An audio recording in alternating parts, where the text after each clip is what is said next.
Assalamualaikum warahmatullahi wabarakatuh. Nama saya Desi Fitriana dengan NPM 1810631050121 dari kelas 6A Program Studi Pendidikan Matematika. Pada video ini, saya akan menyampaikan mengenai jawaban-jawaban dari pertanyaan yang berkaitan dengan strategi inovasi pendidikan. Pertanyaan pertama, bagaimana cara strategi pendidikan dapat dilaksanakan secara efektif? Agar penggunaan strategi pendidikan dapat berlangsung secara efektif, perlu mempertimbangkan hal-hal sebagai berikut. Yang pertama, strategi pendidikan akan dapat digunakan secara tepat dalam kondisi dan situasi sebagai berikut. A. Apabila perubahan sosial yang diinginkan tidak harus terjadi dalam waktu yang singkat atau tidak ingin segera cepat berubah. B. Apabila sasaran perubahan atau klien belum memiliki keterampilan atau pengetahuan tertentu yang diperlukan untuk melaksanakan program perubahan sosial. C. Apabila menurut perkiraan akan terjadi penolakan yang kuat oleh klien terhadap perubahan yang diharapkan. D. Apabila dikehendaki perubahan yang sifatnya mendasar dari pola tingkah laku yang sudah ada ke tingkah laku yang baru. Dan E.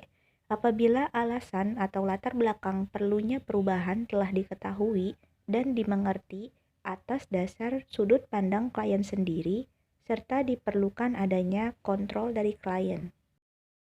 Yang kedua, strategi pendidikan untuk melaksanakan program perubahan akan efektif jika A. Digunakan untuk menanamkan prinsip-prinsip yang perlu dikuasai untuk digunakan sebagai dasar tindakan selanjutnya sesuai dengan tujuan perubahan sosial yang akan dicapai.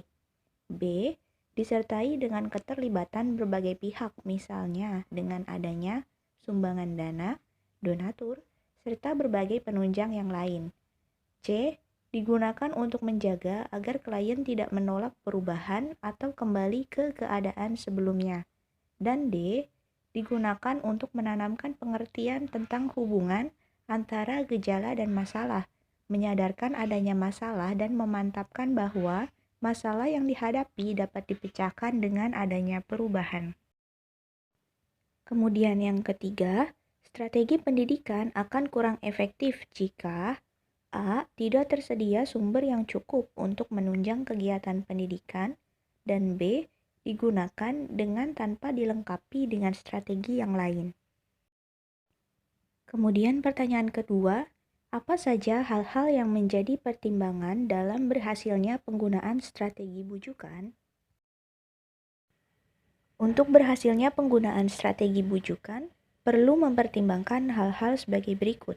Yang pertama, strategi bujukan tepat digunakan bila klien atau sasaran perubahan A. Tidak berpartisipasi dalam proses perubahan sosial. B. Berada pada tahap evaluasi atau legitimasi dalam proses pengambilan keputusan untuk menerima atau menolak perubahan sosial. Dan C. Diajak untuk mengalokasikan sumber penunjang perubahan dari suatu kegiatan atau program ke kegiatan atau program yang lain. Yang kedua, strategi bujukan tepat digunakan jika A. Masalah dianggap kurang penting atau jika cara pemecahan masalah kurang efektif. B. Pelaksana program perubahan tidak memiliki alat kontrol secara langsung terhadap klien. C. Sebenarnya perubahan sosial sangat bermanfaat tetapi menganggap mengandung suatu resiko yang dapat menimbulkan perpecahan. D. Perubahan tidak dapat dicobakan, sukar dimengerti, dan tidak dapat diamati kemanfaatannya secara langsung. Dan E. Dimanfaatkan untuk melawan penolakan terhadap perubahan pada saat awal diperkenalkannya perubahan sosial yang diharapkan. Dan pertanyaan ketiga, apakah ada hubungan antara satu karakteristik dengan yang lainnya? Cepat lambatnya penerimaan inovasi oleh masyarakat luas dipengaruhi oleh karakteristik inovasi itu sendiri. Misalnya penyebarluasan penggunaan kalkulator oleh Blue Gene dalam waktu kurang 1-5 tahun sudah merata ke seluruh Amerika Serikat.